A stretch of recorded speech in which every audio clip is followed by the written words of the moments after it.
vamos mudar de assunto. O presidente do Senado... Ai, Thaís, agora vai você, o pau tá quebrando. Antes os problemas do presidente Lula fosse só o Donald Trump. O presidente do Senado brasileiro, Davi Alcolumbre, afirmou: se o Lula não aprovar, sancionando, o aumento de deputados de 513 para 531, ele irá promulgar a medida. O Congresso aprovou 18 novas cadeiras na casa. Mas, segundo o ministro da Casa Civil, Rui Costa, o presidente não deve aprovar a mudança. O aumento do número de parlamentares foi provocado por uma determinação do STF para que as vagas na Câmara fossem distribuídas com base na proporção de deputados em cada estado. Só que a determinação judicial mandava apenas redistribuir as vagas. Ou seja, continuam 513, tira de um estado e aumenta no outro. Ninguém estava obrigando, o Supremo não mandou aumentar para 531 o número de deputados, como fez o Congresso Nacional. O certo era tirar deputados federais de estados que tiveram redução populacional e aumentar em outros que tiveram aumento populacional. A mesa quis agradar todo mundo e falou: não, ninguém perde, todo mundo ganha. Claro. A mesa diretora da Câmara calcula um custo de 65 milhões de reais por ano com esta medida. Thaís Cremasco, vários assuntos. Em primeiro lugar, o que você acha desta atuação do Congresso Nacional aumentando as suas cadeiras? Primeiro que o Congresso Nacional já decide muito pouco, né? Tudo que ele decide o Supremo revê. Então, e custa 11 bi por ano. Então, a primeira pergunta que eu faço é: não era melhor obedecer à lei que está em vigor desde 93, manter o número de 513 deputados e fazer uma redistribuição proporcional do que aumentar para 531? E número 2, a seguinte pergunta. A gente tem que explicar para as pessoas que o presidente da República sanciona ou veta um projeto. Ou ele sanciona ou ele veta, ou ele cruza os braços e não faz nada. E aí o Senado pode promulgar a lei. Como você vê a possibilidade do presidente da República se manter inerte quando ele deveria vetar, e como você vê esse aumento para 531 deputados quando ninguém obrigava a aumentar? Bom, a Constituição Federal permite o aumento, mas não é porque permite, tem que fazer, né? Especialmente porque tem que ter um discurso que seja coerente. Se a gente está falando em corte de gastos, se a gente está falando que não tem dinheiro, qual é o sentido de aumentar o número de deputados para que isso gaste mais? E a minha pergunta é: esses deputados que virão servirão para trazer representatividade? Ou o poder vai continuar apenas na mão dos mesmos homens, brancos, cisgêneros, com uma classe social específica, ou a gente vai ter representatividade? Porque já morreu aqui o Sérgio. Mas a questão é essa, né? Se vocês enchem a boca para falar que é a casa que representa o povo, que povo? Quem está sendo representado? Então, a pergunta de milhões não é simplesmente dizer pode ou não pode aumentar. Pela lei, constitucionalmente, pode. O IBGE demonstrou aí o aumento da população, poderia aumentar. Então, a gente vai gastar dinheiro com isso.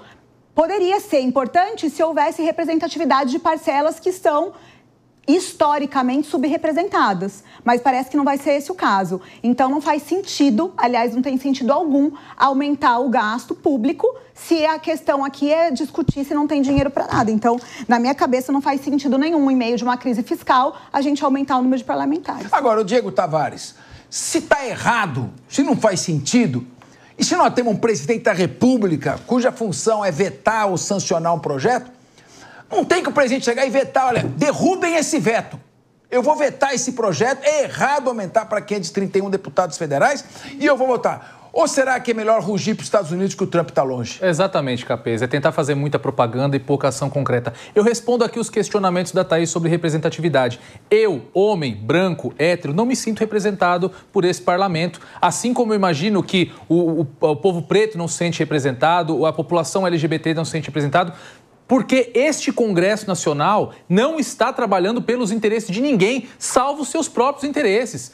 Tirando ali honrosas exceções, nós não temos o poder público trabalhando pelo povo. Nós temos o poder público transformando o Brasil numa máquina que transfere dinheiro dos mais pobres para uma classe privilegiada ali entre empresários, amigos do rei e uma elite do funcionalismo público. E esse tipo de medida, esse tipo de discurso do presidente do Congresso Nacional, senador Davi Alcolumbre, é a prova cabal disso que eu estou dizendo. É um completo descolamento da realidade. Ontem, a nossa Câmara dos Deputados aprovou na calada da noite a criação de 160 cargos comissionados para o Supremo Tribunal Federal. Aprovou na calada da noite o aumento da remuneração dos ministros do Supremo Tribunal Federal, que causa uma reação em cadeia para todo o serviço público, porque o salário do ministro é a base da remuneração dentro do Serviço Público Federal. Então é um absurdo. Ninguém está ali no parlamento discutindo os problemas do povo, discutindo a representatividade que as minorias precisam. Estão ali única e exclusivamente para se perpetuar no poder, para criar e implementar ferramentas que perpetuem as mesmas pessoas no poder ao longo de todas as eleições. Povo brasileiro, eu aproveito esse megafone que é a audiência da Jovem Pan para fazer um pedido. Nós temos eleições ano que vem. Pegue a lista de cada parlamentar que defendeu esse aumento de deputados, que defendeu esse aumento de remuneração para o Supremo Tribunal Federal, a criação de cargos comissionados num cenário de colapso fiscal no Brasil. Não reeleja, não vote em nenhum dos parlamentares que votaram a favor de medidas como essa. É isso aí. E quem não se lembra em qual deputado federal votou, por favor, não reclame. Queria ouvir agora Guilherme Câmara. Só voltando ao que a gente falou lá no começo, esse Congresso que vocês acham que vai aprovar uma reforma administrativa, de maneira alguma, né? Pelo contrário. Então, acho que não tem muito mais o que falar em relação a isso. Eu também sou terminantemente contra aumentar o número de deputados e senadores, o que for. E concordo com a Thaís em relação a essa importância da representatividade que o Congresso tem que ter. Isso tem que ser discutido cada vez mais, porque a gente olha para o Congresso, a gente vê várias bancadas iguais, mas excluindo várias camadas importantes da sociedade. Que é o caso, por exemplo, da Erika Hilton, que representa uma camada que até pouco tempo era marginalizada. Pois é, mas, Sérgio Zagarino, o Congresso Nacional, o perfil do Congresso Nacional que está, digamos, duelando com o presidente Lula, é um perfil de centro-direita. E o presidente Lula foi eleito, talvez não por uma maioria de esquerda.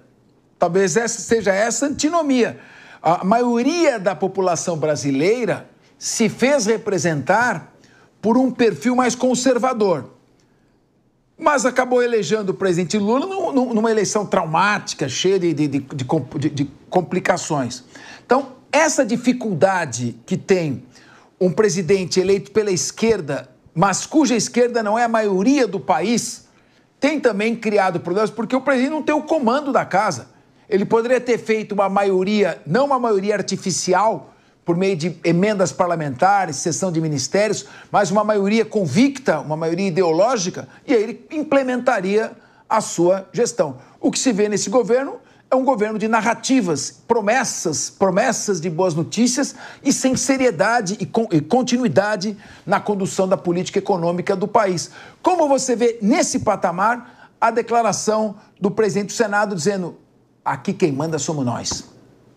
Com razão. Eu acredito que o presidente do Senado tem que se impor mesmo diante de um presidente que se demonstra ser fraco. O presidente Lula está entregue, está nas cordas bambas. Eu nem concordo com o aumento. Você começou esse debate apontando que o Supremo determinou a redistribuição das vagas, só que o parlamento, o nosso Congresso, ele se vê diante de um governo tão fraco, tão entregue, tão nas cordas bambas, que ele conseguiu, ao invés de fazer a redistribuição, apenas falar o seguinte: o Supremo, eu vou atender a tua necessidade, porque você está dizendo que eu tenho que fazer, então eu vou aumentar as vagas e vai ficar dessa forma. Esses 65 milhões aí, o governo se vira lá para resolver, já que ele não quer cortar gasto, ele fala de aumento de imposto, ele é um governo que é gastão, então ele se vira para conseguir pagar essas vagas que vão ser entregues aqui. Agora, a preocupação e o olhar que a gente tem que fazer em relação ao que vocês estão falando de representatividade. A gente tem que lembrar que a gente está debatendo o Congresso brasileiro.